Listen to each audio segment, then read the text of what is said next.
job, or our job, sorry, I should say, is to take you back in time, the furthest back we're going to go today, but also to take you forward to some of the amazing technological innovations that colleagues across the partnership have been able to bring forward in our element of the project. So, Ireland in the 14th and 15th centuries was a contested land.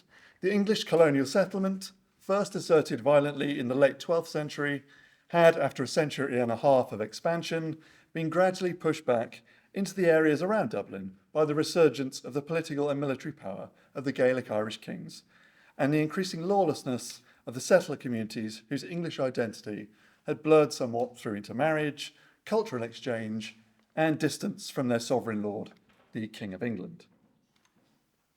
The second half of the 14th century saw repeated attempts to impose stricter rule from England, with a series of powerful English magnates with Irish interests sent at the head of campaigning armies, such as, here on the left here, Lionel Duke of Clarence, Earl of Ulster, second son of King Edward III, who was sent in 1361, while legislators in Ireland sought to reassert Englishness and cultural difference, most famously in the 1366 Statute of Kilkenny. Ultimately, in 1394, and for the first time since bad King John had campaigned in 1210, an English king felt the situation sufficiently perilous to continued English lordship that he would set foot in Ireland. Now, between his arrival in Waterford on the 19th of October 1394 and his departure the following May, King Richard II of England, who had come to the throne as a boy, but whose conception of his own majesty and the dignity of his crown, as you can see here in these two famous, magnificent contemporary artworks, had seen Richard brought under the influence of aristocratic councillors, and he was established at royal presence in Ireland. So his aim was a new political settlement that brought Gaelic Ireland back under English rule. But he didn't aim to achieve this by fighting alone, despite being accompanied by an army of around 8,000 men, the largest to serve in Ireland in the later Middle Ages.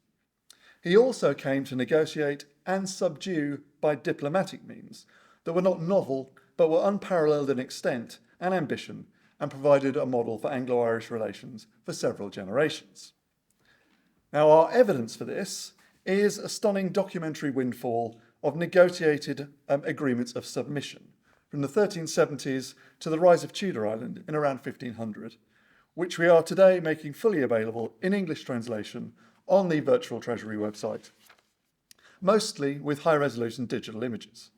As we'll see, while the majority come from Richard's expedition, the larger collection brings together surviving manuscripts at my institution, the National Archives UK, British Library and Lambeth Palace Library in London, the Public Record Office of Northern Ireland in Belfast, and the National Library of Ireland in Kildare Street, for whose cooperation and collaboration we are extremely grateful. Now, the map, with thanks to Dr. Simon Egan, formerly of this parish, shows the potential of the politically divided and interconnected world into which Richard entered. Over half the island, largely the coloured areas, represent the territories of the Irish kings where Gaelic law and custom ruled. Regional powers included O'Brien of Thomond in the west, O'Neill in Ulster, Murray in Leinster, and O'Connor in Connacht.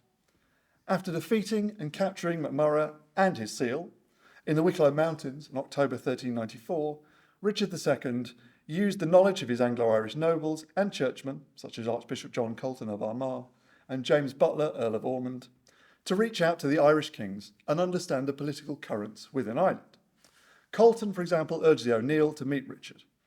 Anglo-Irish magnates translated for the Irish kings, who had strong connections with the Gaelic world. So Joan, daughter of the Earl of Desmond, for example, was married to MacCarthy More, and her father is best known for writing poetry in Irish. The frontiers, personal, cultural, and territorial between English and Irish on the island were permeable despite repeated legislative efforts, such as the Statutes of Kilkenny I mentioned earlier. So how did the process of negotiation and submission work? So the capture of MacMurrough made the rest of the Irish kings take notice. Richard then held a massive feast in Dublin Castle at Christmas 1394, showcasing his confidence and projecting the magnificence of his lordship. After writing letters to Richard and to each other, the Irish kings began in January 1395 to trickle into Dublin and the other English towns on the east coast of Ireland to meet Richard and to submit to him publicly. In so doing, they were promised English help against their own internal opponents and royal protection against the ambitions of the Anglo-Irish magnates. And as we see in the standard wording here on the right of the documents, the ritual of submission was very public and in front of crowds of English and Irish. So, falling at Richard's feet, the Irish kings would remove their belts, their hats, daggers and swords, and they swore to be his liege man. An exception, however, was made for one king who was allowed to sit on his horse rather than kneel on account of his infirmity. Now, the submissions were then carefully written up and accepted as true descriptions of what happened. This example on the right here is that of Robert Bolin, one of Richard's clerks, who swore, and that's his notarial mark, I should say, who swore that the submission of Ardmurray was legally valid. The written agreements survive in three forms, so some originals still exist at the National Archives UK. Richard commanded that they be deposited in the English Exchequer and for extra security copied onto the English memoranda rolls, as you can see on the left there. During the 17th century, further copies were made from these for the historian George Carew, and they are now at Lambeth Palace Library. Originally, in addition to the king's copies, there would have also been copies kept in Dublin Castle, and each Irish king would have had his own sealed copy as well. But Richard II's agreements aren't the only ones to survive the centuries, as we said. We're very fortunate there are also some surviving earlier and later agreements between Irish kings and the English Lords Lieutenant. Now, their survival was much more due to chance, and there may well be more out there to be found. As Sarah said, there is lots of discovery work still going on, and it's not simply from the early modern period onwards. Now, some made it into England to the records of the Exchequer, like the Richard II copies, but others are only known from the 17th century Carew copies, and still more as strays at the British Library, Prony, and the National Library of Ireland. Now, you can see from the table here that there are around 80 agreements are known, with over 30 being what we might call originals, whether they're notarized or witnessed by the affixing of a wax seal to the document. Seals, of course, not signatures, were the means of authenticating written documents in the Middle Ages. The surviving originals at TNA, fortunately, have largely kept their seals, and you can see here the seal of Donogh Byrne, complete with this heraldic shield on the slides, kind of fitting him into Western European chivalric culture.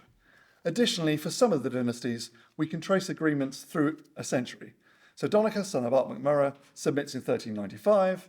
In 1446, his son, also Donogh, makes an agreement with the lieutenant, John Talbot. And I'm going to hand over to Elizabeth, who's going to talk about what's actually now available. Thank you. So what are we doing with these documents on the VRTI project? On the website, as you can see here, you'll find a new digital edition, which is fully searchable, of the classic translations of those 1395 agreements that we started with, which were done in the 1920s by Edmund Curtis, the first lucky professor of history here at Trinity, from his Richard II in Ireland, published in Oxford in 1927, so responding very much to the loss of the records in 1922. There are also new translations and images, digital images, of all the other known agreements that we have in the corpus that Paul just showed you.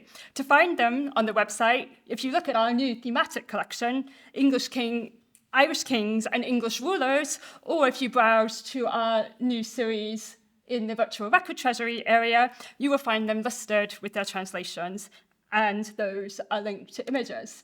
So this is an example of one of the 17th century agreements copies that we only know from George Carew.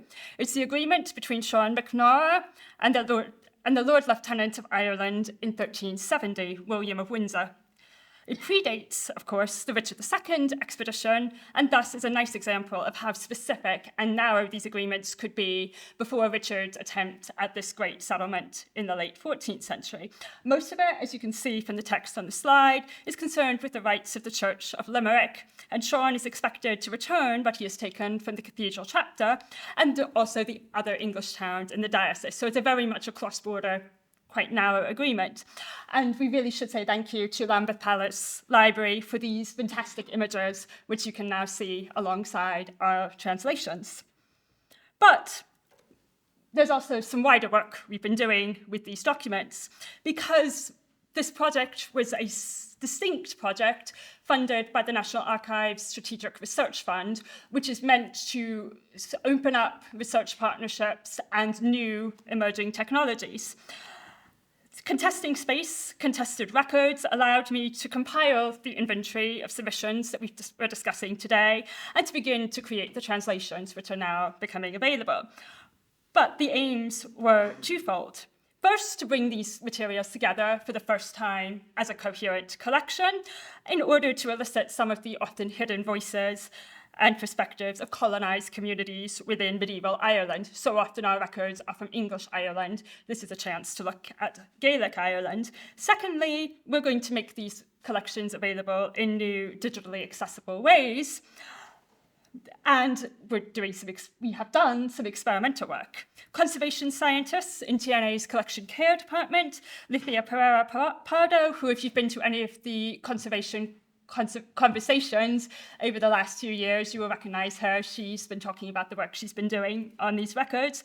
And Dr. Mark Vermeulen have exposed some of these submissions, which are in terrible state, those that are most heavily stained, faded, and in parts unreadable, to cutting-edge imaging techniques so that they can be more easily accessible.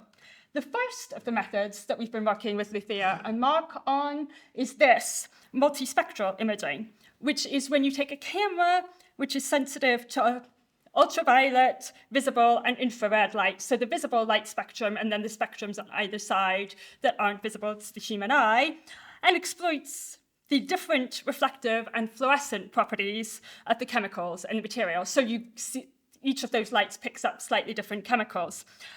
For example, under UV, as on the right there, iron gall ink, which is what is used in these documents, appears a lot darker, and thus you get a much better contrast as it absorbs this kind of radiation, while, as you can see, the parchment becomes fluorescent. That's the blue color, increasing in that increased contrast, even if it is really horribly faded. You can see that the text is now much more readable on the right. And we can indeed start translating these documents using these techniques. And the good thing about multispectral is that it's a fairly quick process, as you're simply taking photos with a specialist camera under these light conditions. So it's, non-invasive and very quick indeed. And as you can see, the results are great where the issue is contrast, where the parchment and the ink are now much closer in color. But if there's damage, including gall, which is the dark, sticky bane of the medievalists' lives, which was applied with a brush by Victorians and Edwardians to make text temporarily readable. It lasts about 30 minutes. You get a really bright reading of the text, and then it fades into complete illegibility. MSI isn't able to differentiate between text, damage, and parchment, so you just get dark splodges. For this, we needed to go to a more intensive and experimental imaging technique, hyperspectral imaging. And that's a hyperspectral imager at work when Mark Vermeulen took the file of original submissions from Richard II to the Historic Royal Palace's lab at Hampton Court, just outside of London, to use their camera built for imaging tapestries, huge fabric things, and we brought this small file. But the importance of the hyperspectral is that it looks at a continuous spectrum of wavelengths of light to build up a more complete picture of what's going on the page. And it builds a 3D data cube, which can then be analyzed using statistical methods. But because it maps each point on all wavelengths, you're going point by point along the document, there's a great deal more control in what you look at. But the downside is it requires a lot more time to run and expertise to process. So I think it's about half an hour to do a fairly small area. But initial results provide much better readability than ever before. I promise that's a lot better than what it looks like without the hyperspectral. Here on the slide, you can see how the hyperspectral imager was able to distinguish between gall, text, and parchment on this document to produce an on this tiny square of text from an important late 13th century Irish Exchequer document to produce new readings that have been concealed from historians for over 150 years. The editor wasn't able to read this. The hyperspectral makes it just possible to pick out the text properly there. And thus, because of this work, it's been a very fruitful collaboration for us because it demonstrates the value in proceeding with experiments on documents that are otherwise almost impossible to read, and that conventional techniques like MSI, like ultraviolet light, just aren't able to get beneath. So the good news is we have put the MSI documents in the database. So if you would like to look at them, they are now available. But we've also produced these. We've built some online sliders on the thematic collections page for the Irish kings and English rulers page so that you can have a play and see the effect that MSI has on the readability. So on the one side, it's virtually faded. You might not even be able to tell that there's writing on there. But if you put it under MSI and then increase the contrast, you get what's on the right. Do go and have a look if you're interested. In time, we hope we'll be able to put the hyperspectral images up, but because they're that 3D data cube and have to be processed into flat images, there isn't a good way as yet to platform them, whereas we can put the MSI sets up. So what's next then? We hope you'll explore the new documents and think about Richard II's expedition in new ways and that larger context of not just 1395, but into the 15th century and those earlier agreements. What has become very clear from this work is that the surviving agreements that we have and that we can now platform are just one small part of what would once have been a very much larger archive of this type of negotiation. There would probably have been copies of this type of agreement all over Ireland, in Dublin Castle, and then copies in London as well. And what has survived is just a small sample. There was once so much more out there, and there may very well be more documents that come to light in the future, and we'll be very excited if they do.